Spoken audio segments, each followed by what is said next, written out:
살아계신 하나님, 오늘 말씀 가운데 나갑니다. 오늘 주시는 하나님의 말씀으로 힘이 되고 능력이 되며 소망이 되는 은혜 있게 하여 주옵소서. 예수님의 이름으로 기도드립니다. 아멘. 할렐루야. 오늘 함께 읽게 될 말씀은 갈라디아서, 에베소서, 빌립보서, 골로새서입니다. 한 권씩 간단히 살펴본 이후에 통독하시겠습니다. 먼저 갈라디아서는 사도 바울이 선교 여행 중에 방문했던 갈라디아 지역의 성도들에게 보낸 서신입니다.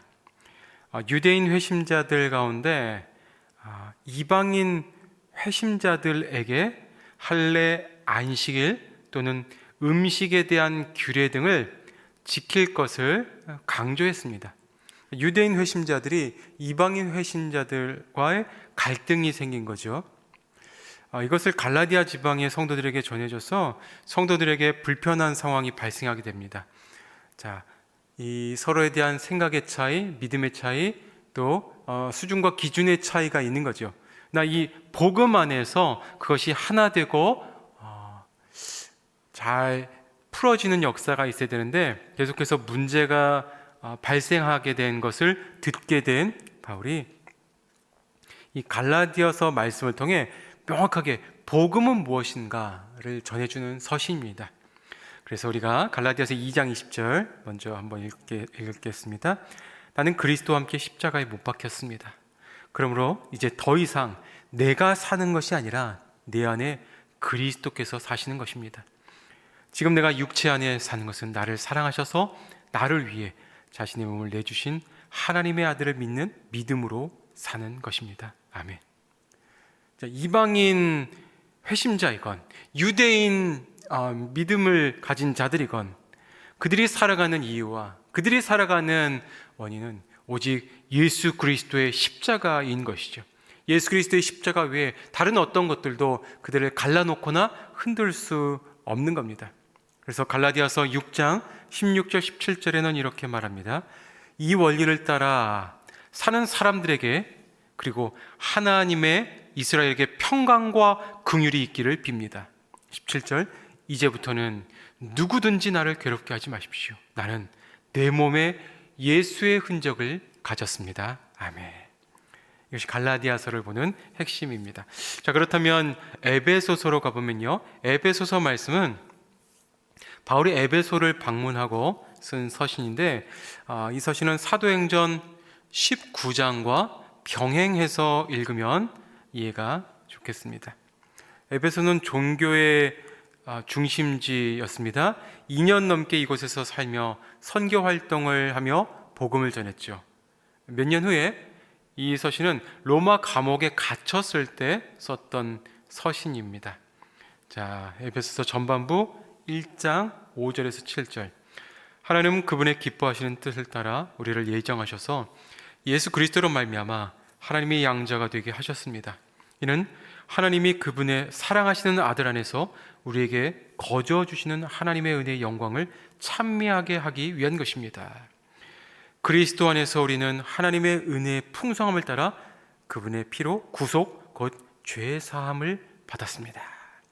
복음의 구체적인 능력과 역사를 말하고 있는 겁니다. 그리고 4장에서 6장까지 보면 복음이 우리의 삶과 어떻게 연결되는지, 그리고 마지막 6장으로 가보면 전신갑주를 입으십시오 라고 하면서 성령의 능력으로 살아갈 것을 권면하고 있습니다. 그래서 그것이 이 에베소 지역의 그 당시의 상황은 여러 혼탁한 문화와 사상과 음란이 가득했기 때문에 복음에 대한 메시지로 승리하며 화평으로 온전케 되며 복음으로 예수 그리스도를 소망하는 성도들에게를 권면했던 것입니다. 자, 그 다음에 살펴볼 책은 빌립보서입니다. 빌립보 교회는 바울이 마게도냐에 세운 최초의 교회라고 볼 수 있습니다. 사도행전 16장과 함께 읽으면 배경 이해가 좋겠습니다.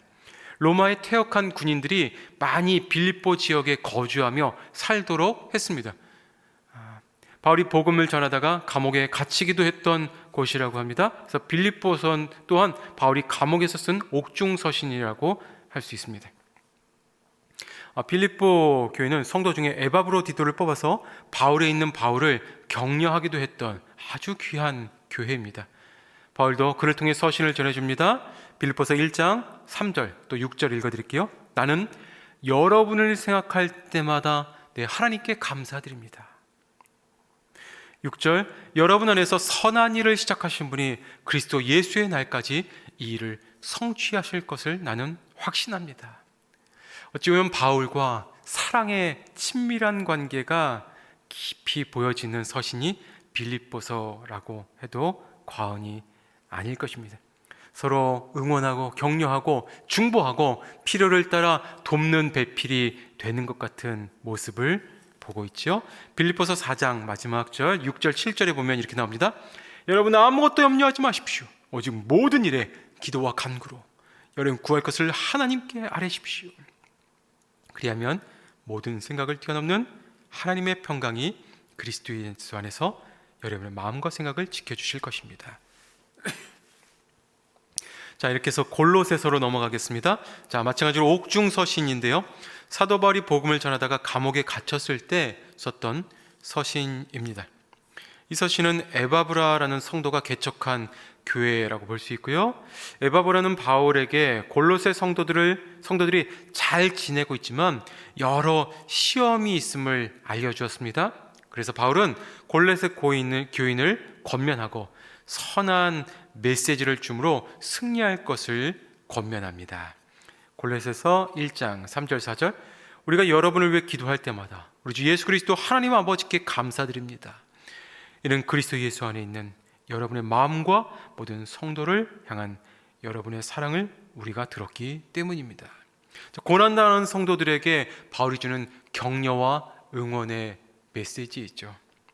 오늘 이러한 격려와 응원의 메시지가 저와 여러분의 삶 가운데 이 말씀을 읽는 가운데 들려지고 느껴지고 아멘이 될 수 있기를 주의 이름으로 축원합니다. 말씀 읽겠습니다. 갈라디아서 1장 사람들에게서 난 것도 아니요 사람으로 인해 된 것도 아니요 오직 예수 그리스도와 그분을 죽은 사람들 가운데서 살리신 하나님 아버지로 인해 사도가 된 나 바울과 나와 함께 있는 모든 형제들이 갈라디아에 있는 교회들에게 편지를 씁니다. 하나님 우리 아버지와 주 예수 그리스도의 은혜와 평강이 여러분에게 있기를 빕니다. 예수 그리스도는 하나님 곧 우리 아버지의 뜻을 따라 이 악한 세대에서 우리를 건져내시려고 우리 죄를 대신해 자신의 몸을 내주셨습니다. 하나님께 영광이 영원 무궁하기를 빕니다. 아멘. 그리스도의 은혜로 여러분을 부르신 분을 여러분이 그렇게 쉽게 떠나 다른 복음을 좇는 것에 대해 나는 놀라지 않을 수 없습니다. 사실 다른 복음은 없습니다. 다만 어떤 사람들이 여러분을 혼란에 빠뜨려 그리스도의 복음을 변질시키려고 하는 것입니다. 그러나 우리든 하늘에서 온 천사든 우리가 여러분에게 전한 복음 이외의 것을 전한다면 그는 저주를 받아 마땅합니다. 우리가 전에도 말한 것처럼 내가 지금 다시 말합니다. 만일 누구든지 여러분이 받은 복음 이외의 것을 전한다면 그는 저주를 받아 마땅합니다. 내가 지금 사람들을 좋게 하려고 합니까? 아니면 하나님을 좋게 하려고 합니까? 또는 내가 사람들에게 기쁨을 구하려고 했습니까? 만일 내가 아직도 사람들에게 기쁨을 구하려고 했습니다면 나는 그리스도의 종이 아닙니다.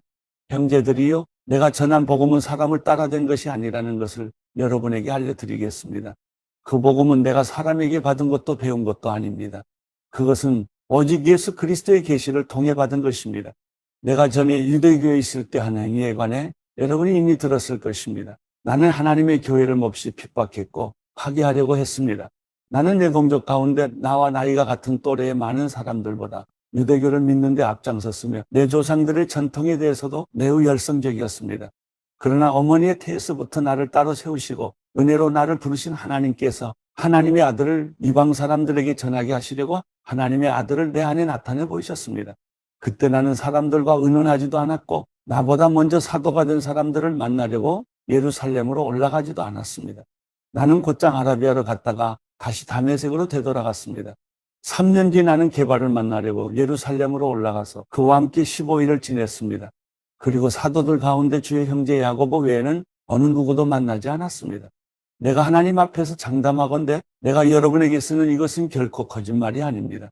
그 후 나는 시리아와 길리기아 지방으로 갔습니다. 그래서 내 얼굴이 그리스도 안에 있는 유대인 교회들에게는 알려지지 않았습니다. 다만 그들은 전에 우리를 핍박하던 사람이 지금은 전에 그가 파괴하려고 하던 그 믿음을 전하고 있다는 소문을 듣고 나로 인해 하나님께 영광을 돌렸습니다. 갈라디아서 2장. 그 후 14년이 지나서 나는 바나바와 함께 디도를 데리고 다시 예루살렘으로 올라갔습니다.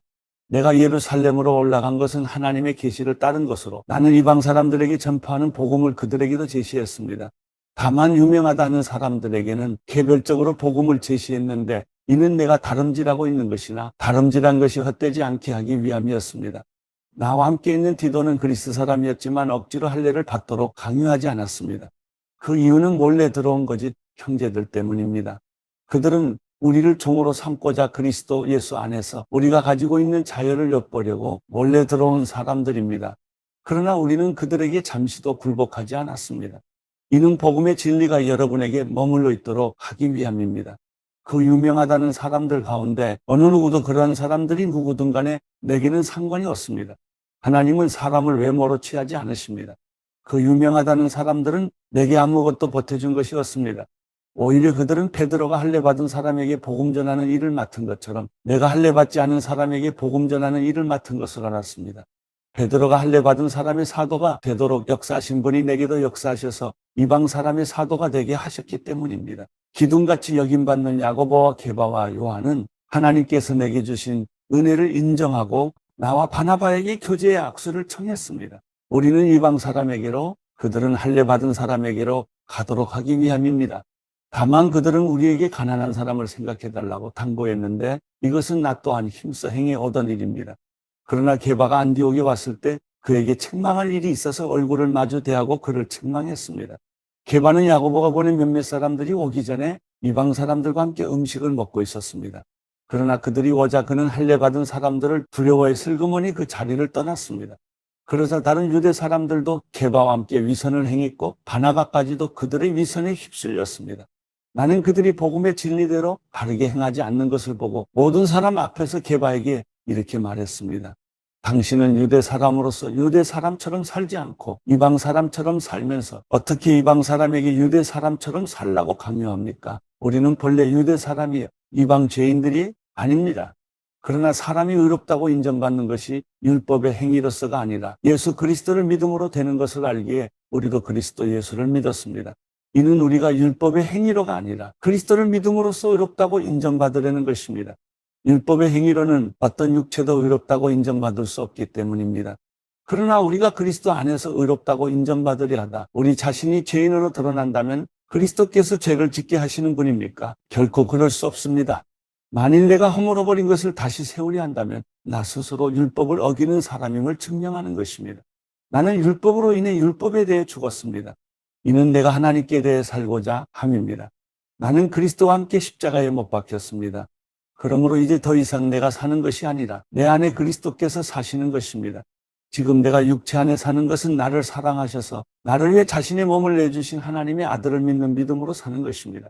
나는 하나님의 은혜를 헛되게 하지 않습니다. 만일 의롭다고 인정받는 것이 율법으로 말미암는다면 그리스도께서 헛되이 죽으신 것입니다.